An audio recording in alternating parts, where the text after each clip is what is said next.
Desde que nos entendemos por gente e percebemos a utilidade de um pequeno detalhe que nos diferenciava dos outros animais, a existência do tal polegar opositor, nós percebemos a importância também de pegar um pedaço de qualquer coisa que pudesse deixar marcas nas coisas e começamos a pintar as paredes das cavernas para registrar imagens, não só para preservar a cultura, mas também para relatar instruções, feitos heróicos, conhecimento e, num grau mais simples, nos comunicarmos uns com os outros. Usando palavras ou imagens, temos conceitos encapsulados e, combinando-as em ordem lógica com mais palavras ou mais imagens numa sequência estruturada, obtemos uma narrativa, uma história contada para quem está vendo. E conforme o tempo avança e as eras vão passando, a qualidade da comunicação aumentou, criando maneiras cada vez mais sofisticadas de conversar e contar essas tais histórias. As narrativas passaram a depender não só desse desenrolar de fatos e acontecimentos, mas também de criatividade por parte do autor que está contando, para que o interesse do público na sua narrativa seja estabelecido e mantido. Utilizando-se dos mais variados tipos de artifícios, artistas conseguiram narrar diversas histórias de inúmeras formas diferentes até hoje, e isso claramente também se aplicaria ao mundo dos jogos, ainda mais por existirem jogos que têm como seu principal alicerce o ato de contar e escrever histórias conjuntas. Desenvolver uma narrativa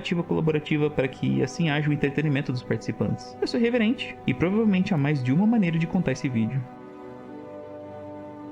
Narrativa normalmente é um relato de algum evento, seja ele verdadeiro ou fictício. Mas para jogos, filmes e livros, que são três formas de mídias diferentes, existem formas de narrativa que se adequam mais ao seu estilo, além de depender do que a história necessita em questão. Há meios narrativos que só podem existir em um e não no outro. Uma narrativa, como aprendemos nas aulas de português do ensino médio, precisa de um enredo, personagem, tempo, espaço e um narrador para contá-la, lógico. Isso é coisa que cai em Enem com concurso público, viu? Mas para análise desse vídeo, só o conhecimento disso já basta. E eu adicionaria mais peso na parte do narrador, pois é o que mais tem a ver com esse vídeo. Além desses elementos, a forma como a história está sendo contada precisa ter uma cadência também. E saber equilibrar as cenas para despertar os sentimentos certos no espectador. Quando as pessoas jogavam RPG, mais ou menos lá para quando o Gary Gygax criou Dungeons and Dragons, ao lado do seu amigo Dave Arneson, o foco principal do jogo era, adivinha, o combate, pois a parte mais extensa das regras eram todas sobre combate. Acontece que até hoje em dia a criação de um personagem de D&D é completamente orientada para o combate, pois as classes são normalmente comparadas com o que elas podem fazer num turno do que numa conversa. Mas isso é algo que mereceria um vídeo dedicado só para si, voltando aqui para a narrativa. Existe a presença do mestre, e ele é quem arbitra as regras, descreve e cria cenas onde os jogadores podem interagir. É injusto falar que a narrativa não está presente, mesmo nessas épocas remotas, onde ela era irrelevante para o jogo. E desde o começo dos mais remotos primórdios dos jogos digitais, as pessoas tentam recriar experiências que é jogar RPG de mesa, criando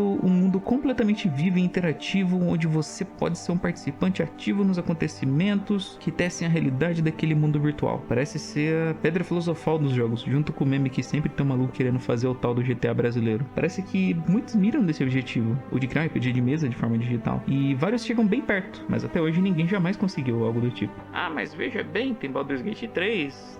Não. Nem ele conseguiu. Lutar um jogo com escolhas é apenas uma das etapas, mas até para dezenas de escolhas e resultados possíveis, há uma limitação a tudo que é possível. Sendo assim, é necessário criar uma ilusão de que as escolhas são infinitas, assim como seriam nos RPGs de mesa, e tornar o curso das ações o mais natural possível. Isso faz com que o jogador não pense muito nas suas opções, e decida escolher apenas entre as apresentadas, sendo várias que se ramificam em mais outras várias, e cria a perfeita impressão de liberdade. Isso acontece pois um jogo, quando necessário, precisa ter um começo, um meio e fim. Isso desconsiderando experiências de jogo como serviço, pois normalmente são projetados para não terem um fim. Eles podem ter late game, mas um fim não. E se um jogador desvia muito da narrativa e as coisas começam a descarrilhar, a história começa a perder força e sentido, tornando todo o processo de jogar aquele jogo insatisfatório. Portanto, limitar o que o jogador pode fazer é um dos recursos disponíveis e mais utilizados pelos desenvolvedores para manter toda a campanha do seu jogo coerente. Entretanto, esse recurso tem se provado ser mais um obstáculo do que uma solução. O grande diferencial dos videogames para qualquer outra mídia é que o jogador é um personagem ativo na história. Ele é quem tá fazendo tudo do jogo se mover. E mesmo que nem todos os jogos precisem de uma narrativa ou sequer uma história, a maioria deles busca ao menos ter uma justificativa do porquê o jogador tá fazendo o que precisa fazer. Uma das últimas coisas que um desenvolvedor quer ouvir é o jogador se perguntar o que ele deve fazer ou o motivo por trás das suas ações, seja por falta de compreensão ou falta de sentido. RPGs e jogos de mundo aberto dependem demais disso, então é comum que hajam registros de missões. Isso quando a história não se desvirtua, como por exemplo The Witcher 3. O objetivo é encontrar e resgatar a Cirilla, que está sendo perseguida pela caçada selvagem, e a cada segundo que passa, eles estão mais próximos de encontrá-la antes de nós. Mas por que não pararmos rapidinho para ajudarmos uns camponeses aqui com seus casos de família, onde cunhada quer dar um golpe na própria irmã para poder ficar com um lobisomem, né? Tudo a ver com a nossa busca desesperada. Absolutamente tudo. Isso é um exemplo de narrativa embutida. Ela não é obrigatória e provavelmente não vai fazer a trama principal andar em nada, mas como o nome diz, ela tá embutida na história. Ela desvia um pouco do foco que a narrativa principal tá levando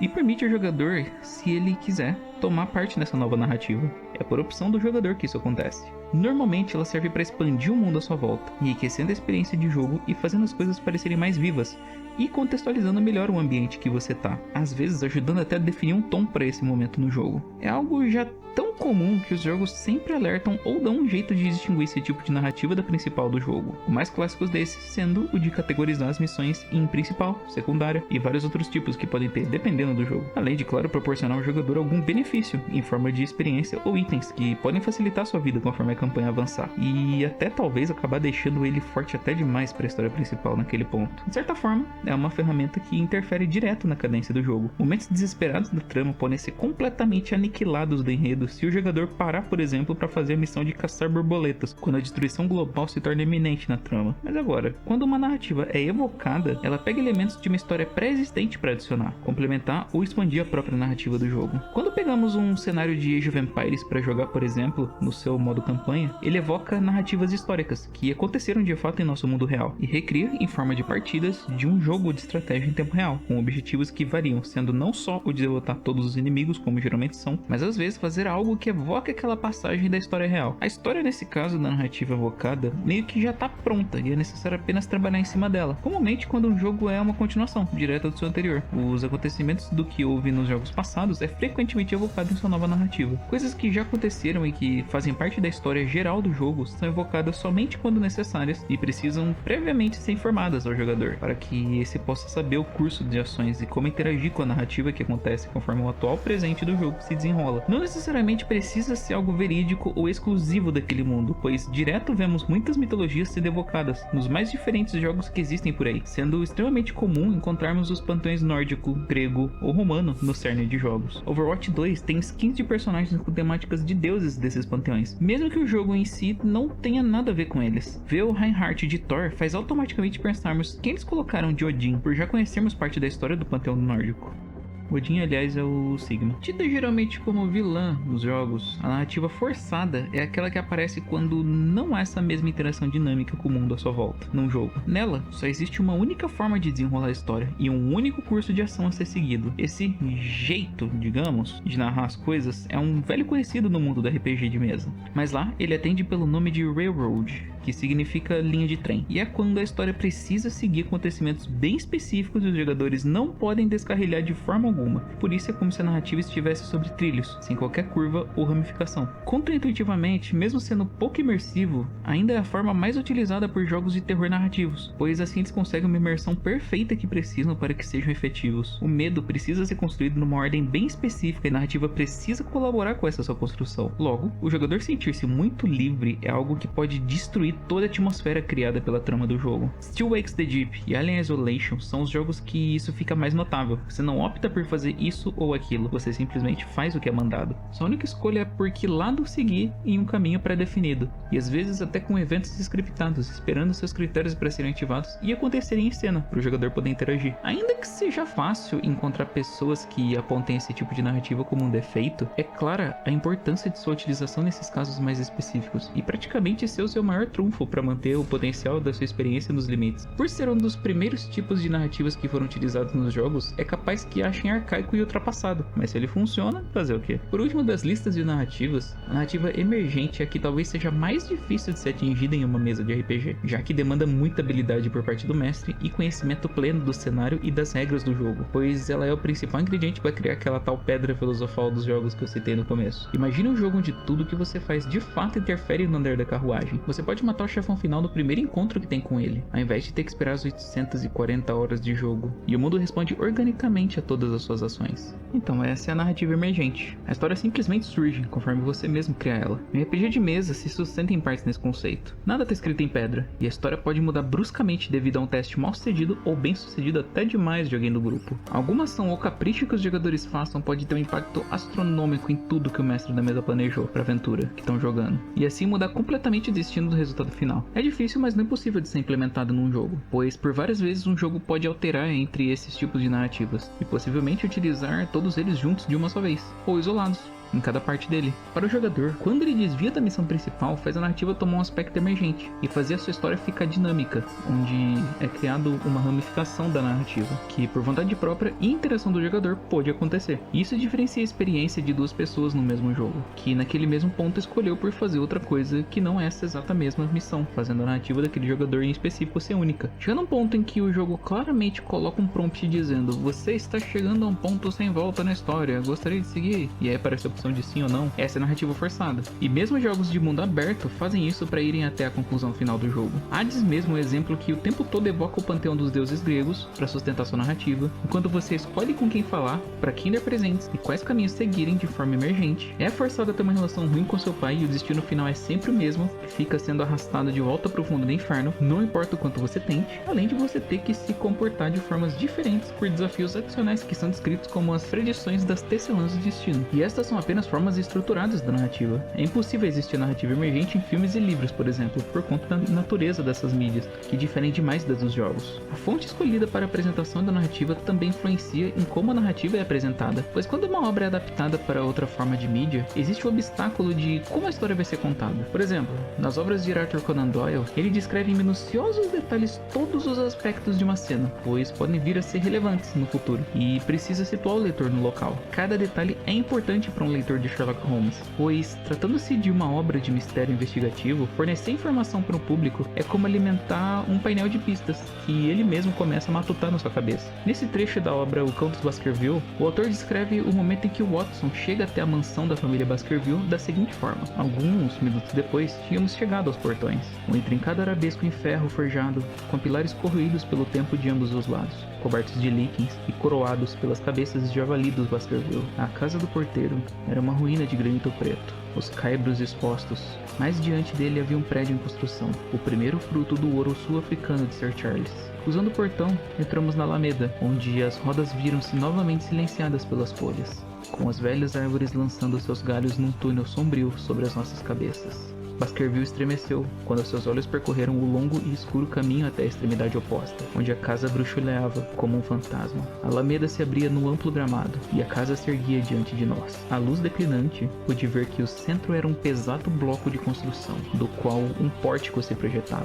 Toda a frente era forrada em era, com um trecho aparado aqui e ali onde uma janela ou um brasão irrompia através do véu escuro. Desse bloco central, elevava-se as torres gêmeas, antigas, granuladas e perfuradas por muitas seteiras. À direita e à esquerda das torrinhas estendiam-se alas mais modernas, de granito preto. Uma luz fosca brilhava através de janelas, com mainéis pesados, e das altas chaminés que se elevavam do telhado escarpado. Em ângulo alto, subia uma única coluna de fumaça preta. Toda essa cena é narrada no ponto de vista de Watson, apenas para descrever a chegada dos indivíduos no local em que a história vai se passar. Sendo que, se colocarmos tudo isso numa tela, uma simples foto mostrada por 3 segundos contaria toda essa parte do roteiro, e por sua vez, detalhes poderiam até ser perdidos, mas isso novamente é por conta de como as mídias funcionam. Já os jogos caminham numa linha que divide entre os dois mundos, podendo ser o quanto cinemático e o quanto descritivo ele quiser e puder. Através do recurso de diários e registros, extensas partes escritas podem ser adicionadas. Essa flexibilidade permite os jogos terem grande poder narrativo em suas mãos e pode utilizar de artifícios bem mais criativos que os dos demais para se contar para o jogador. E com tantos recursos ao seu dispor, os mais distintos tipos de histórias surgiram, com narrativas complexas ou até que apostam na simplicidade. Os 4 exemplos são os tipos narrativos que os jogos podem ter, mas a maneira de atingir esses tipos narrativos são os que diferenciam normalmente um jogo para outro. Desde bem cedo no mundo dos jogos existe aquele recurso que são os arquivos. Em Resident Evil, literalmente eram arquivos que você encontrava por aí. A história precisava se contar de alguma forma, mas o jogo precisava reforçar a atmosfera que ele criou de terror e isolamento, sem tirar muito o controle do jogador. O fato de ter que ser você a seguir em frente pelos corredores da mansão Spencer enfatiza o horror que o jogo quer passar. Se Se houvesse muitas ceninhas e diálogos para explicar as coisas, com certeza ele não teria o mesmo efeito e não seria lembrado como grande clássico que foi até os dias de hoje. Os arquivos são até hoje utilizados de forma exaustiva, podem não ser mais o formato de arquivos como era em Resident Evil, mas existem os registros de diários, com entradas sobre todo tipo de coisa que você possa precisar saber. Alguns até abusam desse recurso, spamando informações em cima do jogador. Outros apenas mantêm como forma de documentação do que está acontecendo na trama, ou informação adicional para ser enriquecido na narrativa. Ainda até aqueles que usam como forma de colecionáveis, que também servem para enriquecer o mundo e torná-lo mais vivo, como são os casos dos registros da franquia Horizon, que contam sobre o mundo e o que aconteceu no passado dos lugares que são explorados. É uma forma de manter a imersão do jogo, pois naturalmente um personagem envolvido em algo maior do que se pode acompanhar iria se lembrar de coisas que estão acontecendo à sua volta, ou até mesmo manter de fato o registro sobre tudo. Mas é uma forma de aliviar do jogador o peso de ter que lembrar e carregar tudo quanto é informação sobre o jogo ao invés do personagem. Caso você fique muito tempo sem jogar, como que você vai saber onde você parou se não houver uma forma de documentar o que aconteceu no jogo afinal? É possível vermos obras que se apoiam completamente nessa forma de se contar histórias. Outer Wilds e Shanks of Sennaar mesmo são alguns dos principais casos disso, pois toda a trama deles é explicada em forma de registros de civilizações distintas, que comunicavam de formas diferentes do padrão que conhecemos. E cabe a você achar essas entradas para o seu diário e traduzi-las. Depois tudo fica anotado no seu computador de bordo ou num caderninho que anda com você. Simples. Mas de longe, palavras nem sempre são a melhor escolha para contar uma história. E deixar uma cena dizer tudo por si só é um recurso poderoso para os jogos mais artísticos, que dependem da interpretação do jogador para ligar os pontos do que ele está vendo. É possível vermos a descida de Vander até o fundo do poço, pois onde aos poucos, mais e mais a sua essência é corrompida por Dormin em Shadow of the Colossus. Não há palavras, não há registros, as coisas simplesmente acontecem e nós acompanhamos. E lentamente vemos os efeitos da influência das sombras no protagonista. Ele insiste em continuar na luta para trazer de volta a vida da donzela, sem se importar com o que vai acontecer com ele mesmo. É uma história melancólica, contada de forma minimalista, com poucos toques que possam indicar de forma precisa um curso para a narrativa, mas ela sempre caminha com a sua própria cadência, sem nunca acelerar, fazendo a monotonia ser parte da narrativa. Vou dizer que na época que eu joguei Shadow of the Colossus e até mesmo BioShock também, eu me senti mais atraído pelas suas respectivas capas do que por saber do que eles se tratavam. E apenas depois de velho que eu fui entender que esses jogos queriam dizer. Nunca que eu iria entender a profundidade deles. É manjado ver toda hora pessoas citando o tal do Would You Kindly ou Ruiz Atlas do BioShock. Mas de fato, são detalhes sutis que guardam uma reviravolta complexa. Acontece que ninguém precisa vir e dizer pra você que a cidade de Rapture é uma cidade grande, extremamente avançada tecnologicamente e que tá à beira de uma guerra civil. Isso são coisas que você pode ver por si mesmo conforme você joga. A cidade ser submersa, o local em ruínas e pessoas vestidas como se fossem gangues andando pelas ruas. Ruas? Dutos? É por aí. Mostrar ao invés de dizer é algo que pode ter tanto impacto quanto uma narração, ou talvez até mais, sendo algo feito com cuidado, pois dependendo do contexto pode-se dizer muita coisa com imagens estáticas ou móveis. São em jogos como esses dois que isso mais acontece. O jogador se torna um participante ativo da trama, pois é convidado a tentar entender o que as cenas querem dizer, interpretar seu significado e tomar as decisões de como agir a partir disso. Dificilmente um jogo digital vai combinar com um narrador dizendo o que está acontecendo em tela, a menos que isso seja necessário e bem implementado. Afinal, é uma quebra de imersão quando mal feito. Mesmo que não seja tão raro quando um jogo abre suas portas com um narrador dando contexto à sua trama numa cena inicial, embora seja algo estranho quando utilizado no meio do jogo, durante CGs e ainda mais quando dentro de uma gameplay. Entretanto, se a intenção é evocar o sentimento de estar no RPG de mesa, é algo bem-vindo. No jogo Narcoses, do nada, em certos lugares do jogo que você passa, é possível ouvir uma espécie de narrador descrevendo a situação em que você tá, em forma de monólogo interno que dá a entender que é após o desastre que acontece no jogo. E por várias vezes é algo que te bota pra pensar e te imerge ainda mais na trama. Mas claro, que nem sempre dá tão certo assim. Depende muito do tipo de jogo, pois existem diversos exemplos por aí que não precisam necessariamente de história, ou sequer de uma narrativa bem construída para começar. Os fatos apresentados são apenas um palco para onde o jogo se passa, e serve apenas para dar contexto para as cenas, ou para o loop principal de gameplay do jogo funcionar, como no caso de Overcooked. O planeta Terra sofre um ataque de seres alienígenas em 1995. Meteoros de almôndegas caem dos céus e a humanidade está prestes a ser extinta pela fome insaciável do monstro de espaguete do espaço. E cabe aos nossos chefes se coordenarem para entregar os pratos a tempo e tentar saciar o monstro e derrotá-lo. Porém, nossas habilidades culinárias são equiparáveis, se não inferiores a de uma codorna. Então, o Rei Cebola abre um portal temporal com a ajuda do seu cão, Kevin, para ganharmos tempo voltando ao passado e irmos praticando até a hora derradeira da invasão, onde dessa vez sim, estaremos prontos para enfrentar um monstro e derrotá-lo para salvar o planeta Terra e talvez até o universo inteiro. É uma bela história, mas ninguém liga. Ela não é assim tão importante para que o jogo funcione. Porém, vejam só, ela justifica perfeitamente estritamente os acontecimentos do jogo, os motivos e propósitos, e faz o jogo seguir até seu fim sem preocupações com a narrativa nem nada. E a dificuldade de passar as telas é o que cria a emoção do confronto final contra o monstro de espaguete do espaço. Apanhar feito um cachorro de rua nas telas mais complicadas que o jogo taca na sua cara faz o sabor da vitória contra o monstro ser ainda melhor, o que de certa forma é uma construção narrativa, utilizando o jogador de alicerce. Por fim, em casos mais extremos, o jogo não precisa sequer de história. Rocket League não tem um motivo exato para os carrinhos praticarem esportes e voarem por aí. Eles simplesmente os fazem, e dane-se. Ele não precisa de uma história, pois a sua fórmula funciona com ou sem uma. Mesmo que inventem alguma coisa, não vai ter diferença ou impactar em qualquer forma a sua gameplay. E ainda que muitos não considerem história e narrativa o elemento principal de um jogo, eles são coisas que devem ser levadas em consideração, pois é assim que grandes clássicos são lembrados. Pode ser que uma gameplay fluida ou gráficos inovadores sejam a primeira coisa que vem à mente quando citamos os jogos. E mesmo que eles tenham uma história boa, se mal contada, toda obra pode ficar comprometida. Grandes histórias são complicadas de se criar, desenvolver e mantê-las dependendo de como é o tipo de jogo em que ela está contida. E quando esse trabalho difícil é feito com maestria, outros erros como fluxo falho de gameplay, controles ruins ou até gráficos zoados podem ser perdoados, e talvez até enriquecer algum aspecto que a narrativa tenta enfatizar. Controles ruins em um jogo podem ser irritantes, mas se o próprio jogo tem uma narrativa sobre dificuldade de superação, o que era para ser irritante pode se tornar algo enriquecedor para sua experiência. Se acha que meu conteúdo foi relevante de alguma forma, deixa um like e considere se inscrever no canal. Eu agradeço aos que até aqui ficaram e até uma próxima ocasião.